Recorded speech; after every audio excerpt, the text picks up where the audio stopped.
अस्सलाम वालेकुम everyone and welcome to bio. और बायो में टाइम ना वेस्ट करते हुए हम कल से स्टार्ट करते हैं और उससे आगे हमने आज का टॉपिक भी पढ़ना है। कल हम लोगों ने पढ़ा था इनहेरिटेंस एक्वायर्ड कैरेक्टरिस्टिक, यानी कि हमने लमाक कॉन्सेप्ट पढ़ा था कि जो चीज़ें, जो बॉडी पार्ट्स हमने बहुत ज़्यादा यूज़ करने होते हैं वो डेवलप हो जाते हैं और जो नहीं यूज़ में होते वो क्या होते हैं, वो ख़त्म होते चले जाते हैं। आपके पास क्या है, आपके पास लमाक ने ये थ्योरी दी थी और इसने ये कहा था कि आपके पास स्पेसिफिक एडॉप्टेशंस हैं, यानी कि जैसा जिराफ था उसकी गर्दन लंबी हो गई, इसी तरह आपके पास डार्विन था, ब्लैक्समैन था तो उसके मसल स्ट्रॉन्ग्स हो गए। सेकेंड आइडिया जो इसका था वो था inheritance of acquired characteristic which is quite accepted at that time. इसको एक्सेप्ट किया गया था क्योंकि जिस साल में से ये थ्योरी दी थी उस साल क्या हुआ था, उस साल आपके पास जो डार्विन साहब थे वो इस साल पैदा हुए थे, अभी उनका कॉन्सेप्ट नहीं आया था। इसे ये कहा था कि modification in organism acquires in its life time can be possessed along its offspring. For example, Malik Mohsin, किसी ने ग्रुप लीव नहीं किया, डोंट वरी अबाउट दैट, ये ग्रुप यहीं का यही है, हम इसको अरेज नहीं कर रहे हैं। क्यों पैनिक हो रहे हो students? There is nothing to panic, just relax, take your lectures, prepare yourself for your stand-ups, ठीक है? So in this concept, modification of an organism acquires, in its lifetime can be processed along its offspring. Long neck of giraffe, तो उससे next आया, वो उससे भी लंबी गर्दन थी, so उसके जेनेटिक चेंजेस आते गए। But now we know acquired character can be inherited. तो अब हमें पता है, क्योंकि हम जेनेटिक्स पढ़ चुके हैं, कि वो नहीं है, क्योंकि अब डार्विन साहब आए हैं, उन्होंने अपनी थ्योरी दी है। इससे 1809 में ये गया था, एक सफ़र में गया था, ठीक है, और सफ़र के दौरान इसने गैलापागोस सब चीज़ होती है जो जहाँ पे आइलैंड है, जो इसने जहाँ जाके फिंचेस को, एक तरह के बर्ड्स को ऑब्जर्व किया, ठीक है। इससे ये देखा कि वहाँ पे तकरीबन 13 टाइप ऑफ फिंचेस हैं, ठीक है। ये बहुत इंपॉर्टेंट नंबर है, क्यों है उसे ये देखा कि हर एक की कैरेक्टरिस्टिक डिफरेंट, जैसे हमारे पास चिड़ियाँ डिफरेंट टाइप की हैं, ठीक है, तोते डिफरेंट तरह के हैं। इसी तरह इसने ये फिंचेस को देखा कि फिंचेस डिफरेंट तरह के हैं। Species on Galapagos island was present nowhere in the world. उसे कहा ये दुनिया में और कहीं प्रेजेंट नहीं है, स्पेसिफिक इसी रीजन में क्यों है। जैसा मैंने बात की थी कि बर्फानी रीच जो होता है वो आपके पास नॉर्थ पोल या साउथ पोल पे ही प्रेजेंट है, वो इक्वेटर पे नहीं सर्वाइव कर सकता। इस तरह आपके पास एलिफेंट जो है वो इक्वेटर पे है, लेकिन वो नॉर्थ पोल या साउथ पोल पे सर्वाइव नहीं कर सकता। तो ये जो इसकी थ्योरी है ये डार्विन ने दी। उसने कहा कि आपके पास जो नेचुरल सिलेक्शन है वो बहुत मैटर करती है। एवोल्यूशन तो है ही है, लेकिन नेचुरल सिलेक्शन बहुत मैटर करती है। आपका इन्वायरमेंट डिसाइड करता है कि आप कैसे होगे, कैसे दिखोगे, क्या करोगे। फॉर एग्जाम्पल, आप इक्वेटर को ऑब्जर्व कर लो। इक्वेटर पे जो मोस्टली लोग रहते हैं वो, उनका जो कलर होता है वो बहुत ज़्यादा फेयर नहीं होता है, they have melanin in body. हम पिगमेंटेड क्यों हैं, या हम सांवले क्यों हैं, हम काले क्यों हैं, या हम गंदुमी क्यों हैं? हम इसलिए हैं क्योंकि हमारे अंदर मेलानिन की अमाउंट बहुत ज़्यादा है। और मेलानिन की अमाउंट बहुत क्यों ज़्यादा है? क्योंकि हम इक्वेटर पे रहते हैं, हमें सूरज से प्रोटेक्शन चाहिए। जितना ज़्यादा मेलानिन प्रोड्यूस होता जाता है, आप उतने ज़्यादा क्या होते जाते हो, सांवले होते जाते हो। ये आपकी नेचुरल सिलेक्शन है। और उसके बाद इसने एक कॉन्सेप्ट दिया था आपको कि आपके पास इसी तरह आपके पास वो लोग हैं जो बर्फानी इलाकों में रहते हैं, उनका मेलानिन वो प्रोड्यूस होते हैं, वो नेचुरली उनमें मेलानिन प्रोड्यूस हो रहा है क्योंकि वहाँ पे सन की रेज इतनी नहीं पहुँच रही है, that's why they are fair. Just because ये एक बहुत बड़ा वैसे टैबू भी है कि आपके पास, आप अच्छा कंसीडर नहीं करते हो जिसका जो कॉम्प्लेक्शन होता है थोड़ा डार्क हो जाता है, हालांकि ऐसा कुछ नहीं होता है। इट इज़ जस्ट बिकॉज के खुदा ने आपको किसी मकसद के ऐसा बनाया, आपकी स्किन को प्रोटेक्ट करने के लिए ऐसा बनाया, ठीक है।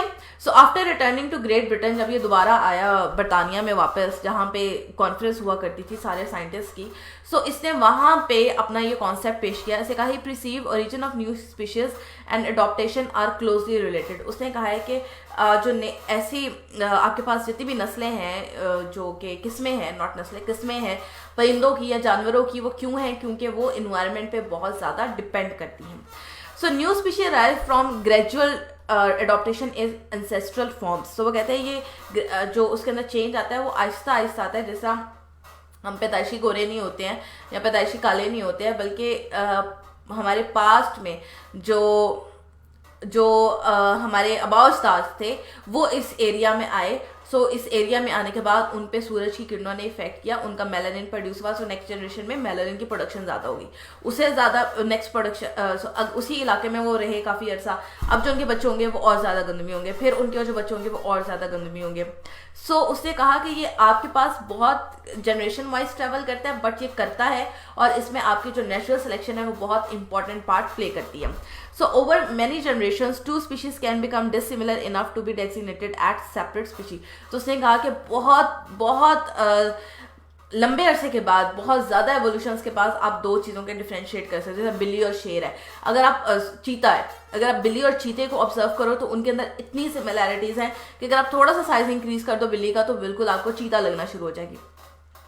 सो वो कहते हैं कि इन दोनों में जो डिफरेंस आया है वो इस वजह से आया है कि इन दोनों की जो नेचुरल सिलेक्शन थी, इन दोनों का जो बिहेवियर था वो डिफरेंट हो गया था। ये एक जगह पे नहीं थे, ये एक बिल्ली कहीं और मॉडिफाई होके आई है और चीता अपनी असल फॉर्म में है।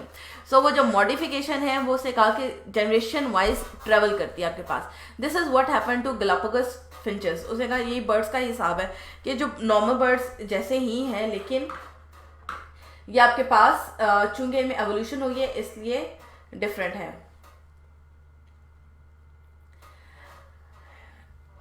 हौसला बच्चों, हौसला, ठीक है। एक दिन की और बात है, ठीक है, फिर उसके बाद लेट्स फाइनलाइज, ठीक है। एक दिन की मोहलत देते हैं हमें हजूर।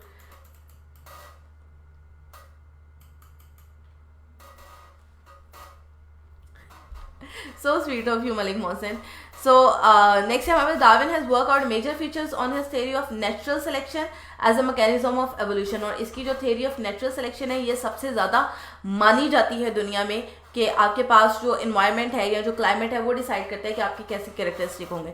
So Darwin wrote a long essay on an origin of species and natural selection. So उसके बाद Alfred Wallace आया, इसने उसी theory को पब्लिश करवाया बिफोर डार्विन। लेकिन जो डार्विन की अनपब्लिश और ऐसे जो था इसको लिनेनियन सोसाइटी ऑफ लंदन में, यानी कि मैंने आपको बताया था कि इनका एक पूरा साइंटिफिक सोसाइटी हुआ करती थी। सो ये वहाँ बैठ कर डिस्कस किया करते थे। सो जब ये डिस्कस हुआ तो उन्होंने दो मेन पॉइंट्स इससे निकाले। एक था डिसेंट विद मॉडिफिकेशन, कि आपके पास जो इंसेस्टर, डिसेंट इज जो इंसेस्टर का अगला है, अबाउस्टार के बाद जो उसकी औलादें हैं वो मॉडिफाई हो गई हैं। क्यों मॉडिफाई हो गई? क्योंकि उनका एनवायरनमेंट डिफरेंट था, जैसे अभी मैंने सिर्फ कॉम्प्लेक्शन की बात की है। दूसरी चीज़ है नेचुरल सिलेक्शन एंड अडॉप्टेशन। सो दूसरी आपके जो क्लाइमेट है वो डिसाइड करते हैं। अब जो फॉर एग्जाम्पल आप पोलर बियर है, पोलर बियर को यहाँ इक्वेटर पे ले आओ, वो सर्वाइव नहीं करेगा, वो मर जाएगा, ठीक है। या अगर आप हाथी को उठा के ले जाओ पोलर रीजन्स पे, सो वो वहाँ सर्वाइव नहीं कर सकता, वो मर जाएगा। या तो वो मर जाएगा या अपने अंदर उसकी क्वालिटीज डेवलप होना शुरू हो जाएंगी कि वो अपने आप को इस रीजन के मुताबिक ढाल ले। और जनरेशन आफ्टर जनरेशन, बहुत सारी एवोल्यूशन के बाद, बहुत सारी जनरेशन के बाद वो इस काबिल होगा वो कि वो उस जगह पे सर्वाइव करे। फॉर एग्जांपल हमारे पास जिस तरह जापान, हिरोशिमा, आप लोगों को पता होगा कि वहाँ पे बॉम्ब गिरा था। सो वहाँ पे बहुत अरसे तक एटॉमिक बॉम्ब गिरने के बाद बहुत अरसे तक एबनॉर्मल बच्चे पैदा हुए थे, और अभी तक ऐसा है कि वहाँ पे एबनॉर्मेलिटी बहुत हाई रेट पे है। अब जाके वो थोड़ा बहुत नॉर्मल होना शुरू हुए हैं। सो जो जनरेशन वाइज जनरेशन है उसने क्या किया, अपने अंदर करेक्टरिस्टिक डेवलप की। सो वो एबनॉर्मेलिटीज आहिस्ता आहिस्ता क्या होती गई, खत्म होती गई। वो इतने मजबूत होते गए कि वो एबनॉर्मेलिटीज को खत्म करें, और अब जाके अभी भी जाके उनका रेट इतना ज़्यादा नॉर्मल पीपल का नहीं हुआ जितना एबनॉर्मल पीपल का। But still there is hope कि आगे और जैसे जनरेशन आती जाएंगी सो वहाँ पे आपके जो एटॉमिक बॉम्ब के जो इफेक्ट्स हैं वो कम होते जाएंगे। वो अपने आप को अडॉप्ट करेंगे अपने इन्वायरमेंट के हिसाब से, ठीक है। सो यही जो थेरी है, उस वक्त तो बॉम्ब वगैरह नहीं गिरा था, खैर ये तो अभी की पैदावार है। सो अभी ये है आपके पास कि ये चीज़ें जो हैं ये आपके पास मैटर करेंगी, ठीक है। सो ये जस्ट एक एग्जांपल है आपको समझाने के लिए। So Darwin believed in perceived unity of life, कि all organism related through descendants. हर इंसान हम बंदरों से जुड़े हुए हैं एक तरह से, या जितनी भी लायन फैमिली है, लायन है, जैगुअर है, चीता है, बिल्ली है, कैट है, ठीक है, जो भी टाइप्स हैं वो सारी, लेपर्ड है, ये सारे के सारी एक इनका डिसेंडेंट था, ठीक है। एक ही इनके बाउस्टार थे, फिर आगे उनमें डिफरेंट मॉडिफिकेशन हुई, वो डिफरेंट इलाकों में गए। सो उन्होंने डिफरेंट क्या बनाए, डिफरेंट स्पीशी बन गई हमारे पास। So history of life is like a tree. जिस तरह आपके पास एक दरख्त का तना एक है लेकिन उसकी शाखें अलग अलग हैं। सो कोई शाख लंबी होती है, कोई शाख छोटी होती है, कोई मोटी होती है, कोई पतली होती है, ठीक है। सो उसने कहा कि आपके पास एक ही बेस एक है, लेकिन उसकी जो शाखें हैं, जो उसकी स्पीशीज हैं, वो क्या हो गई हैं, वो डिफरेंट हो गई हैं। मलिक मोहसिन, इतना बड़ा इल्ज़ाम ना लगाए मेरे पे कि मैंने सबको नाराज़ कर दिया है। क्यों आप इस तरह से मुझे ब्लेम कर रहे हो? सो आप टाइम भी नहीं दे रहे हो और ब्लेम भी कर रहे हो, ऐसा ना करो हमारे साथ, ठीक है। So at each fork of evolutionary tree, वो कहते हैं कि जहाँ कहीं भी एवोल्यूशनरी ट्री का मतलब ये जो ब्रांच है, ये जिस तरह यहाँ ये फॉक टाइप कांटे की तरह इस तरह बनाती है, an ancestor common to all lines of evolution branching them form that fork. तो कहते हैं जैसे जैसे ये ब्रांचेस बढ़ती जाएंगी, ये ए बी, और इस बी के आगे अगर बढ़ेगी तो सी एंड डी, और डी के आगे बढ़ेगी तो डी एंड ई। सो आपके पास डिफरेंट चीज़ें आती जाएंगी, आपके पास डिफरेंट ऑर्गेनिज्म आते जाएंगे जैसे जैसे उसमें एवोल्यूशन होती जाएगी। तो दूसरी है नेचुरल सिलेक्शन। अब वो नेचुरल सिलेक्शन वो क्या कहता है, उसने उसके लिए बहुत सारे एविडेंसेस जोड़ के रखे हुए थे, और उसने ये पहले बताया कि production of more individual than environment can support leads to struggle for existence. For example, अगर बहुत ज़्यादा टिड्डियाँ पैदा होना शुरू हो जाए किसी एक जगह पे, बहुत ज़्यादा उनकी अफजाइश हो जाए, सो वहाँ के मेंढक क्या होंगे, अपने आप को एक्टिवेट करेंगे, इवन माइग्रेशन होगी पूरे के पूरे एनिमल्स की, वो माइग्रेट होकर उस रीजन में आएंगे और वहाँ से खाना हासिल करेंगे। सो यहाँ पे भी इसी तरह ही होता है कि आपके पास जो आपकी इन्वायरमेंट है वो डिसाइड करती है कि किस चीज़ को हमने सपोर्ट करना है, किस चीज़ को सपोर्ट नहीं करना है। So individual whose inherited characters fit them best, वो कहते हैं जो वहाँ पे सर्वाइव कर गए। फॉर एग्जाम्पल, बर्फानी रीच आपके पोलर रीजन्स पे सर्वाइव कर गया, एलिफेंट नहीं किया। सो वहाँ पे वो ऑर्गेनिज्म ज़्यादा रहते हैं, वहाँ पे पोलर बियर्स हैं या इक्वेटर पे हाथी हैं। So inequal ability of individuals to survive and reproduce lead to the change in population. Population क्या होती है, number of species living in the same time at a same place. तो वो कहते हैं कि पॉपुलेशन पोलर बियर की poles पे तो बहुत ज़्यादा है, लेकिन इक्वेटर पे आपको नहीं दिखाई देगी, ठीक है। सो यहाँ से ये जो चीज़ है ये काफ़ी हद तक मानने वाली थी। सो इन्होंने इस चीज़ को डेवलप किया, इस थ्योरी को अपना लिया। नियो डार्विनिज्म आई। इसके मुताबिक क्या था, अब डार्विन ने चूंकि कॉन्सेप्ट दे दिया, इसमें थोड़ी सी उन्होंने चेंज की। इन्होंने चेंज की कि आपके पास जैसा जेनेटिक्स बहुत ज़्यादा रूज पे चली गई, क्योंकि मेंडल उस वक्त तक आ गया था, उसने जीन्स को एक्सप्लेन करना शुरू किया, उसने कैरेक्टरिस्टिक को एक्सप्लेन करना शुरू किया। सो इन दोनों का मिलाप हुआ और इन दोनों के मिलाप से न्यू थ्योरीज सामने आई।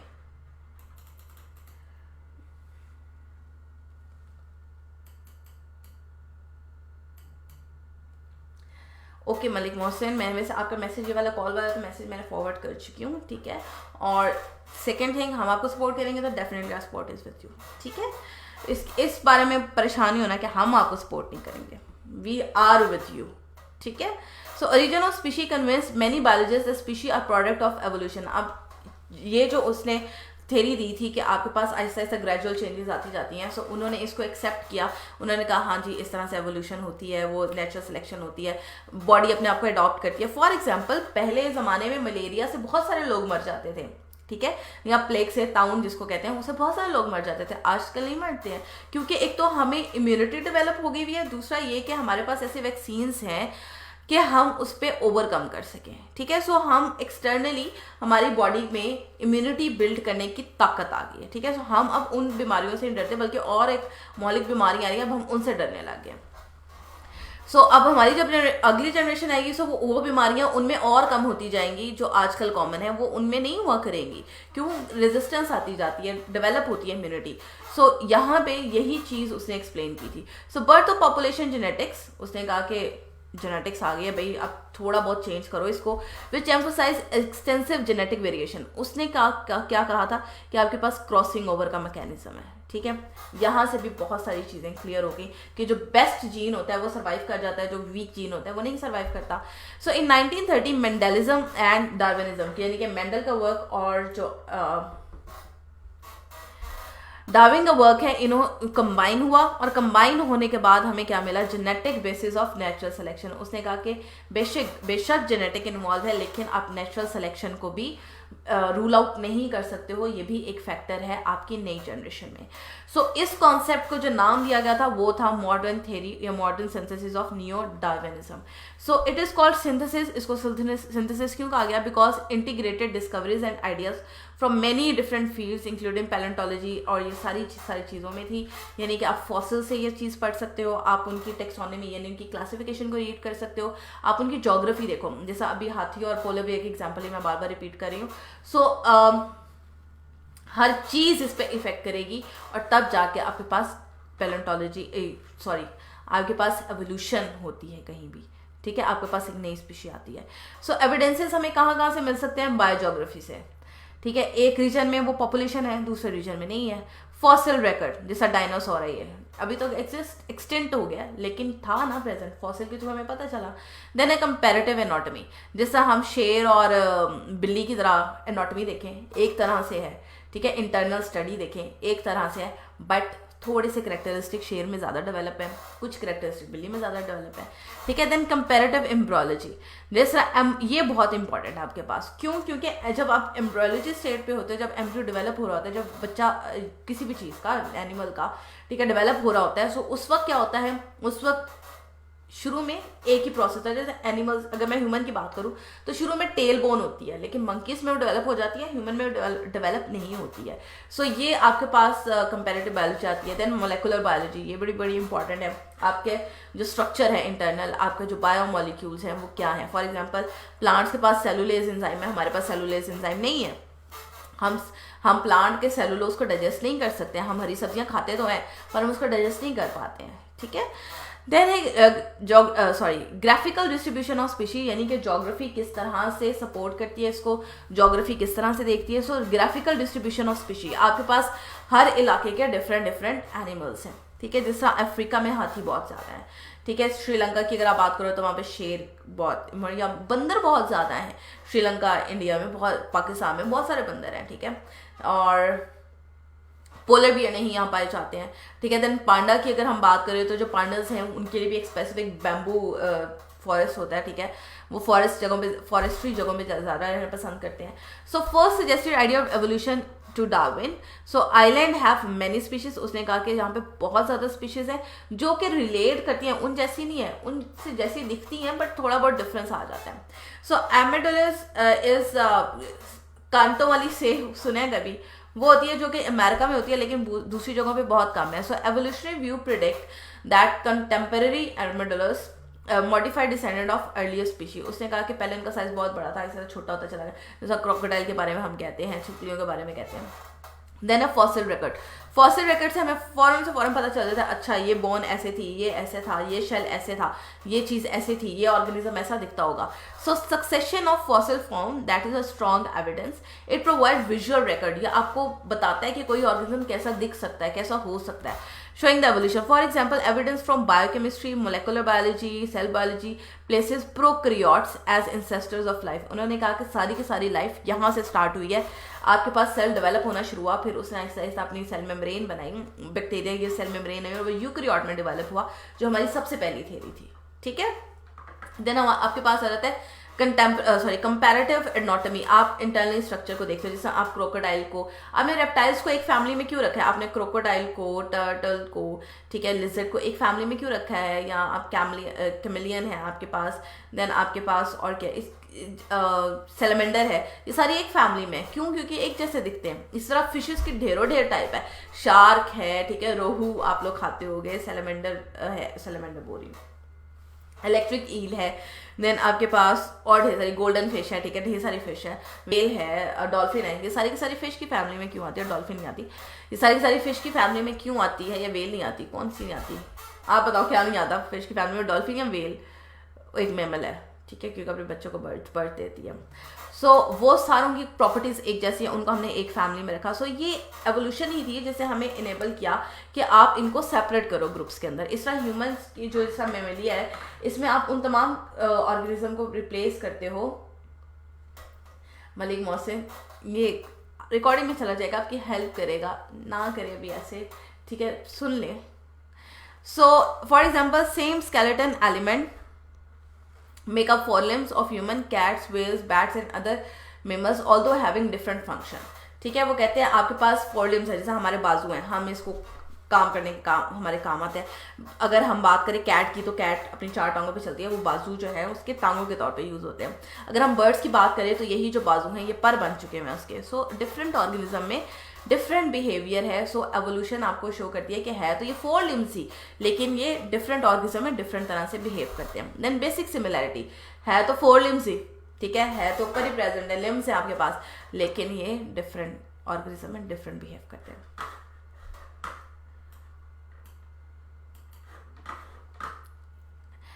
फैजान मैंने किसी को नहीं रुलाया, ठीक है। अब आप चाह रहे हो कि आपका टीचर रोने लग जाए, तो ऐसे ना कहो, ठीक है। हम आपको नाराज नहीं करना चाहते, हम आपको सपोर्ट करते हैं, बट हम आपसे थोड़ा सा टाइम मांग रहे हैं, हमें टाइम दे दो, ठीक है। So similarity in characteristic resulting from common ancestor that is homology. और ये एक्सटेंसिव स्टडी है, जिस तरह चीता और बिल्ली क्यों मिलते हैं, ये स्टडी है असल में। Such anatomical science of evolution leads to homologous structure, यानी कि बाजू हैं, लिम्स हैं, किस तरह से मिलते हैं। Comparative anatomy sport evolution is a remodelling process, यानी कि ऑर्गेनिज्म ने अपने स्ट्रक्चर को डेवलप किया। बर्ड्स ने क्या किया, उनको परों में कर लिया। कैट्स डॉग्स ने क्या किया, उनकी टांगें बना ली। हम इंसानों ने क्या किया, हम इंसानों ने उसको काम करने के लिए, लिखने पढ़ने के लिए यूज कर लिया। So in which ancestral structure function in one capacity modified as new function. अब यही हाल जो है ये बंदरों के पास भी हैं, लेकिन वो लिख नहीं सकते हैं because they are not modified for this, they have learning capacity, but वो इतनी अच्छी तरह से मॉडिफाइड नहीं है। देन आपके पास फ्लोरल, अगर हम फ्लावर्स की तरफ आ जाए तो फ्लावरिंग प्लांट्स आपको पता है होमोलॉग स्ट्रक्चर होते हैं। दे हैव सेम सेपल्स हैं, पेटल्स हैं, स्टेमन है, कार्पल है, एंथर है, लेकिन पेटल्स की शेप भी डिफरेंट है। गुलाब के पत्ते अलग होते हैं, सूरजमुखी के पत्ते अलग होते हैं, ठीक है। इससे इनकी पेटल्स अलग हैं, इनकी स्टॉक्स अलग हैं, इनके तने अलग हैं। So oldest homologous organisms are called as vestigial organism, जो कि अभी तक एक्सटेंट हो गए। अगर हम अपनी इंसानों की बात करें तो हम टेल बोन बोलते हैं, ये हमें ज़रूरत नहीं है, इसकी ख़त्म हो गई है हमें। सो नेचुरल सिलेक्शन ने क्या किया, हमारे कुछ पार्ट्स को अरेज कर दिया हमारी बॉडी से।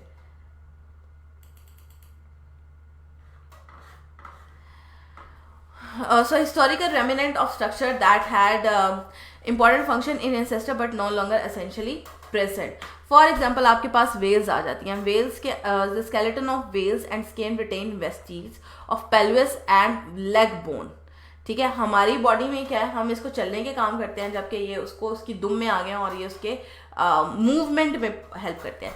देन वेमिफॉर्म अपेंडिक्स, अपेंडिक्स आपको पता है हम सबके अंदर है, लेकिन वो क्या है, वो रिड्यूस हो गई है हम इंसानों के अंदर। ईयर मसल्स इन मैन, हमारे अंदर ये बहुत अच्छी तरह से डेवलप है, लेकिन कुछ ऑर्गेनिज्म में नहीं डेवलप है। बंदरों के कान और ज़्यादा बड़े होते हैं, ठीक है। सो ये वो मसल्स हैं जो हमारी बॉडी में ख़त्म होते जा रहे हैं। देन एम्ब्रियोलॉजी की बात करें, आपने एम्ब्रियोनिक स्टेट को पढ़ना है। आपने जब एम्ब्रियो डेवलप हो रहा है, जब उसकी बॉडी पार्ट्स बन रहे हैं, आपने वो डेवलप देखना है। अब देखो, जिस तरह आपके पास फिश है, उसके पास गिल्स है, ठीक है। हमारी लाइफ में आके हमारे पास गिल्स नहीं होते हैं, दो होते भी, वो भी ब्रीथिंग के लिए हैं, लेकिन हमारी बॉडी में उसकी ज़रूरत नहीं है, ठीक है। So all vertebrates of embryo हमारी बॉडी में ये प्रेजेंट है, कब, हमारी एम्ब्रियो स्टेज पे, where these gills pouches are present on their throat, और उसके बाद वो ख़त्म हो जाते हैं। So as development progress, vertebrate diverge one और मोर और take on distinctive characteristic of their class. So often establish homology among structures such as gill pouches that become so altered in later development कि हमारे अब वो नहीं है, gills नहीं है हमारे पास, ठीक है।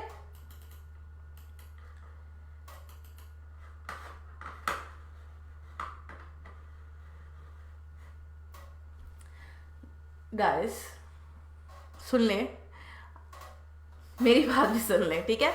सो आगे आपके पास आता है मोलिकुलर बायोलॉजी। सो अभी मैंने बात की कि आपके पास जिस तरह हम मोलिकुलर लेवल पे जाके पढ़ते हैं किसी भी चीज़ को, कि एनिमल्स के पास क्या था, प्लांट्स के पास क्या था, सेलुलोज था। तो जो आपके हर्बीवोर्स हैं उनके पास सेलुलेस एंजाइम है, वो प्लांट्स खाते हैं क्योंकि उसके अंदर वो एंजाइम है, वो उसको डाइजेस्ट कर लेते हैं। लेकिन हम इंसान उसको डाइजेस्ट नहीं कर सकते हैं, हम घास फूस नहीं जाके खा सकते, हमारी बॉडी उसको डाइजेस्ट भी नहीं करेगी, क्योंकि जो एंजाइम उसको डाइजेस्ट करने के लिए चाहिए वो हमारे पास नहीं है। इस तरह जो प्लांट्स हैं उनके पास आपको पता है क्लोरोफिल है, वो अपना खाना खुद बना सकते हैं, हमारे पास नहीं है। हम चाहे हरे कपड़े पहन भी लें, हम फिर भी खाना नहीं बना सकते हैं। क्यों नहीं बना सकते हैं? क्योंकि हमारे पास क्लोरोफिल नहीं है। सो ये आपकी मोलिकुलर बायोलॉजी आ जाती है जब आप इसकी कैरेक्टरिस्टिक देखते हो।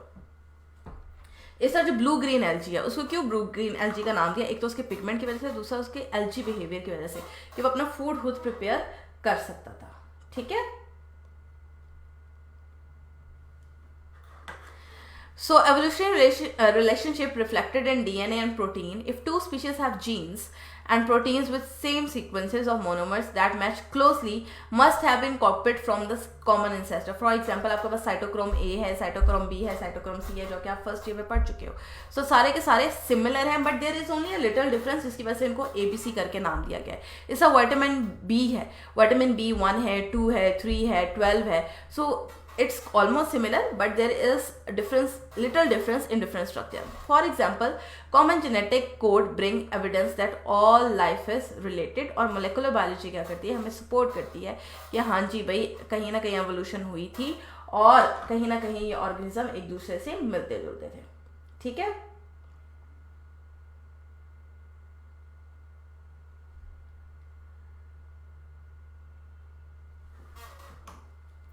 So Darwin has collected what? He has collected 13 type of finches. Fishes करने लगी थी. बर्ड्स को इससे कलेक्ट किया था. सो उसके बाद आपने दो मेन पॉइंट बताने ओरिजिन ऑफ स्पीशी के. सो एक आपके पास आ जाता है नेचुरल सिलेक्शन आ जाता है, और दूसरा आपकी स्लो एवोल्यूशन आ जाता है, जो कि डिसेंडेंट विद मॉडिफिकेशन है. ठीक है. सो इसको एक्सप्लेन करना है इसके आंसर में. सो अपना बहुत ख्याल रखिएगा. फिलहाल के लिए इतना ही. मिलते हैं, फिर मिलेंगे चलते चलते. ठीक है. सो अभी लेट अस टॉक, और फिर हम आपको मिलने को अनाउंस करेंगे. ठीक है. क्या पता हम एक क्लासेस के साथ आ जाएं. ठीक है. सो अल्लाह हाफिज़. अपना बहुत ख्याल रखिएगा.